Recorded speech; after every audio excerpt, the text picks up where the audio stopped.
kaya ngono. Lho kowe sing mikir kelon kowe iki, Upama kowe kelakon tak kelone ora mati malah bongkok kowe kandhani. Menungso ana sing kaya kowe. Sing kudune ki mikir kahananmu. Ora kondo sing neko-neko kaya ngono, jaluk sing neko-neko.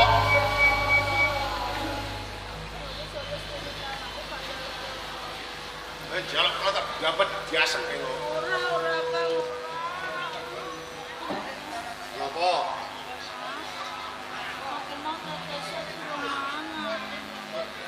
Kawit esuk nganti sore kaya ngene durung mangan. Tenan? Lah karepmu piye? Pengen njaluk mangan. Ya. Diles.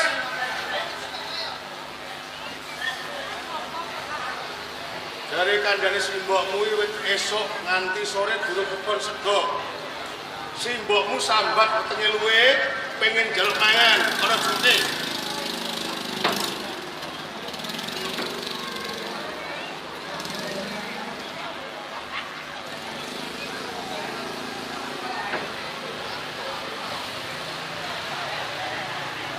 Apa ning kene? Nggih, Dara. Nggih, Dara.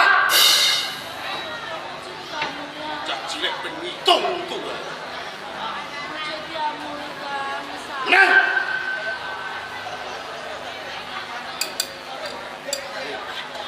Kowe mau sambat ketemu luwe, jaluk mangan iki tak pake mangan. Coba tampan ono kowe. Tampani.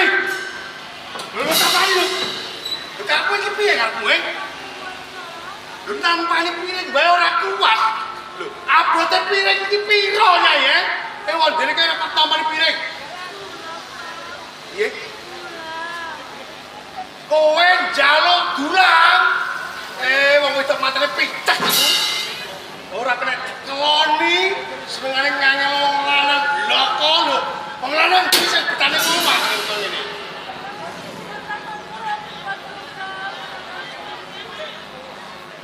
Jaluk tulang manja.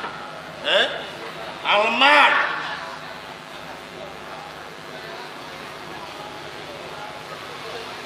Ya. Tak turuti mergo ora ketangke wae. Kowe tak jak omah-omah, saiki ndarak siji wilis. Ya tak turuti. Sapa ngerti mengko sakwise kowe tak dolan, nggo sangu mati ya. Ya, mati meneh.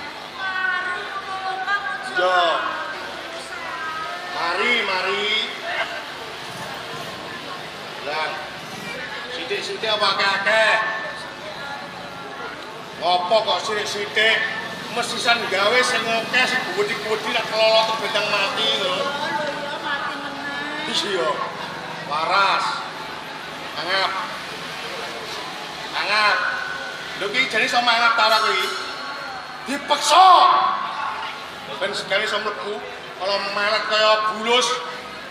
Kowe iki jane iso mangap ta ora kuwi? Dipeksa.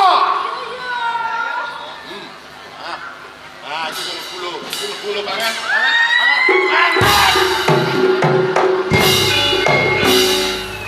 Oke wong wedok capopo kowe. Gambar bisa ngasin karo wong lanang.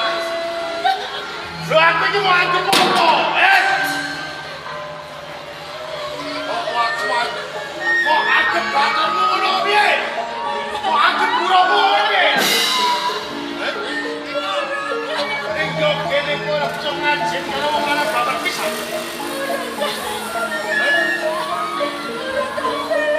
Kowe ngeleng. Kowe gimana nuwun sama aku? Bertetan pak koyo. Kowe ora iso gadoh aja. Ngomong karo wong lanang sak kepala dhewe. Alman manja. Aku wong lanang berarti wis kalah katon. Kowe kudu ngajeni karo lanang. Loh. Ojo pisan-pisan tak baleni. Yen pisan baleni aja takon dosa kowe. Ora kepengin ngombe. Yen pancen kowe kepengin ngombe ya ingkang dhewe draga kok. Aja kokon karo lanang. Hah?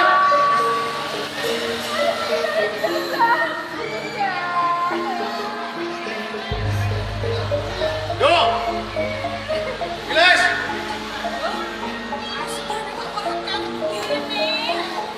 Sing kebangetan simbokmu. Ngerti mangan ora ana lawuhe, sego aja dibuang sak kerepe dhewe. Aja niru patrapane simbokmu ya. Nih. Simbokmu iki ngelak. Delok ngombe. Cukupe.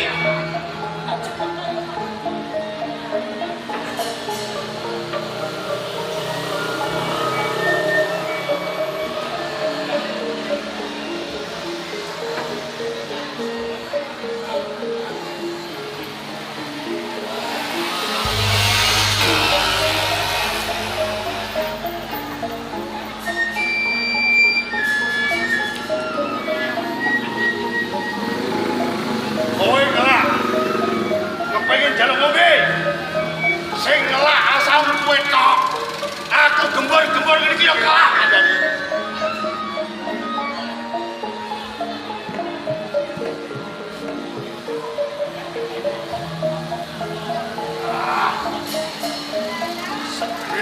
Segeri.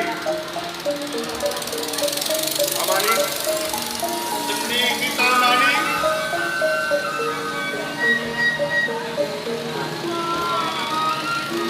Bapak tamanikan.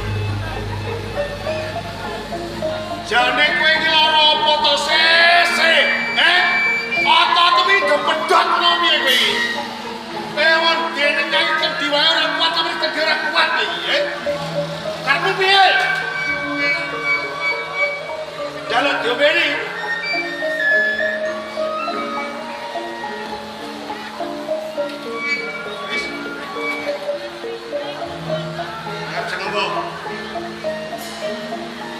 Hilang.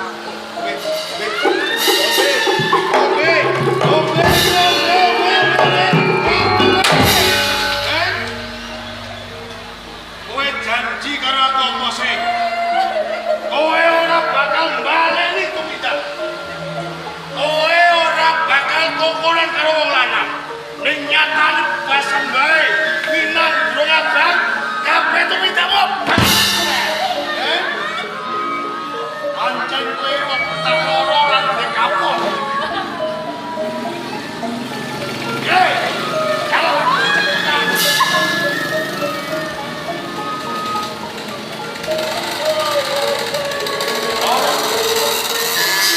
pancen wis ngrasake tak kuplak loro tak jejeg loro. Mulo tumidakmu aja biasa kaya ngono.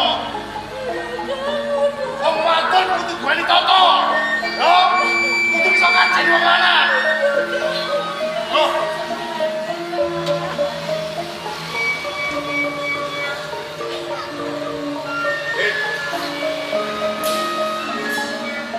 Bendang gamblang lan cetha perkarane yo. Ning papan kene aku bakal kandha bloko karo. Apa sebabnya saben dina saben aku teko ning papan kene kowe tansah tak kala, tansah tak siksa. Mergo aku wis bosen duwe bojo kowe. Ibarate sego wis ora kena dipangan, ibarate jangan kowe iki jangan wis mampu. Malah kaporo. Kok dino iki aku wis duwe bojo meneh.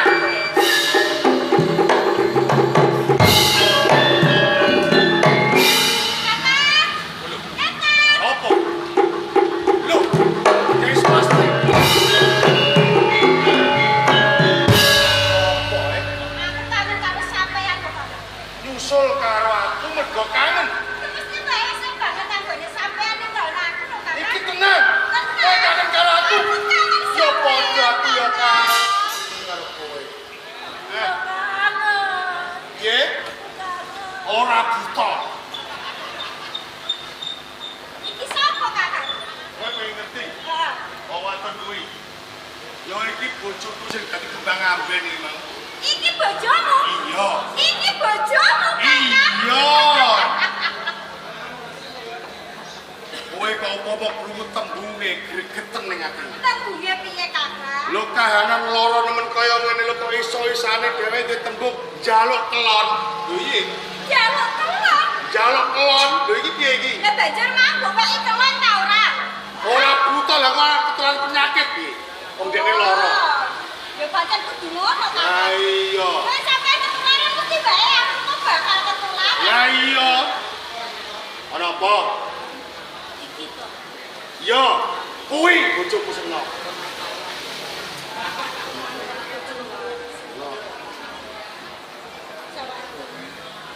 Napa? Sapa mau sejati jeneng? Ditepungno, aku Nyai Sulasti. Nyai Sulasti. Yen ndak salah gegermu komuso. Kowe salah sawijine wong watu. Ning kabeh tumindakmu cuma kaya iblis, kaya kewan kang sikil papat. Apa kira Marten? Yen kowe wis duwe bojo duwe anak. Iya kene yo. Kowe wani-wani tresnani marang bojoku. Apa kowe ora payu yen ora ngerti marang bojone liyan? Tembungmu piye? Apa kowe ora payu yen ora ngebut marang bojone liyan? Sing edan ki ora aku nek bojomu sing edan. Apa aku salah? Hah? Senajan to bojoku edan karo kowe ning kowe kudune salah sawijining wanita duwe rasa, duwe ati. Kaya ngopo larane yen to nganti kowe ndek bojo direbut marang wong wadon liya. Ora kaya ngono kuwi tumindakmu kowe pecah. Stop! Ora usah kowe ndomono karo Nyai Sulasti. Piye? Ini kok sampai mesti anak wis.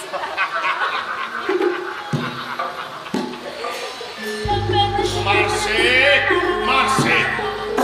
Menungso iki mbok mawas, Dadi menungso iki kudu mawas. Kowe saiki piye? Kowe iki wis lara laran, Lho kok isih kowe kepengin duweni bojo aku?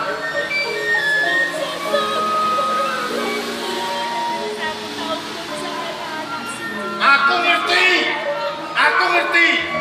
Kejaba saka kuwi aku ora bakal lali karo anakku.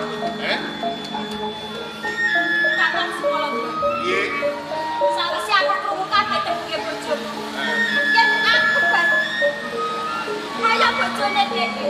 Iki gawe pinket sakjroning atiku Kakang. Terus karepmu piye? Yen ngono aku bakal ngaku sampean abot aku, apa abot bojomu? Yen sampean abot bojomu, tunggu ana bojomu. Yen sampean abot aku, iso lak aku ora gulung tiket Kakang. Nyai Sulasti.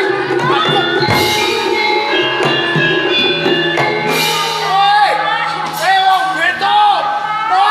Loro iki.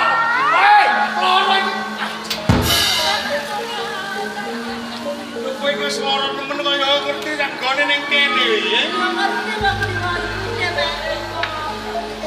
Ajar tenan. Masih. Kowe mesti wae wis krungu dhewe apa sing dadi kandhane Nyai Sulasti. Nyai Sulasti nantu karo aku. Kang supaya aku milih siji antarane loro. Antarane kowe lan Nyai Sulasti. Lho, rungokke tembungku sing tugas. Tak perkara iki. Aku abot Nyai Sulasti.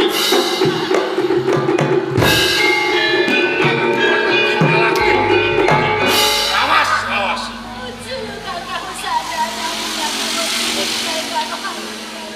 Atiku wis tutup kanggo kowe. Kan kuwi sakurunge aku ninggalake ana desa Gunung Kidul.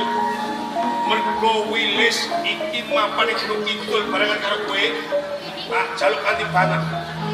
Kula wendan wis kanthi sapi-api. Kang supaya mengkono Wilis dari bocah sing ngerti marang sopan santun.